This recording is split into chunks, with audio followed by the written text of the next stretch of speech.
Dans les traces du sentier des Lanternes, qui attire chaque année à la période des fêtes de Noël de nombreux visiteurs sur l'île du Petit-Saulcy, le sentier des cabanes sonores a lui aussi trouvé son public. Pour preuve, lors du week-end inaugural, 15 000 personnes se sont promenées dans cet espace féerique, situé à 2 pas du conseil départemental de la Moselle, pour découvrir des cabanes originales, en commençant par celle de Georges Cuvillier, qui ouvre le sentier. Il y a une symbolique dedans de l'individu, au début, l'individu isolé avec les bambous verticaux. Puis la dimension de la rencontre, le masculin, le féminin, les côtés doux, les courbes, c'est-à-dire le côté féminin en général, puis le côté masculin pénétrant dans le jeu émotionnel assez intense avec des hauts et des bas qui finalement se convergent dans une sortie en équilibre, dans une douceur émotionnelle. Cette cabane de l'amour de l'artiste belge a nécessité 10 jours de montage pour assembler les 400 bambous et dérouler les 4600 mètres de cordes, une installation qui pèse tout de même 13 tonnes. Le sentier des cabanes sonores propose d'autres réalisations, plus intimistes ou végétales.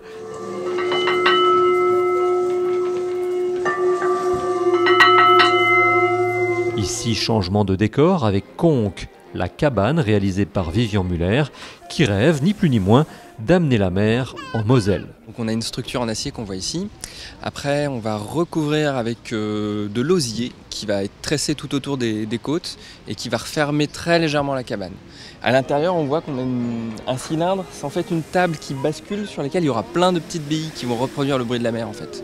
C'est quand on va pousser la table, toutes les billes vont migrer de l'autre côté et le roulement va faire le bruit de la mer. Ouvert tout l'été jusqu'au 20 septembre avec certains jours en nocturne, comme le premier samedi du mois, les veilles de 14 juillet et de 15 août, le Sentier des cabanes sonores propose un voyage dans des univers différents que chacun appréciera à son rythme, selon ses envies. Des concerts et des spectacles sont programmés tout l'été pour donner encore plus de vie à cette installation.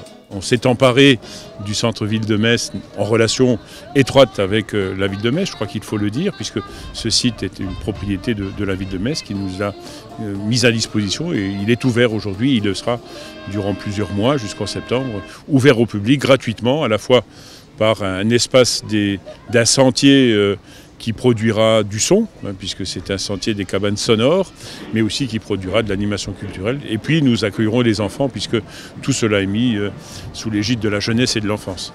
Pour en savoir plus sur le programme, rendez-vous sur le site moselle.fr.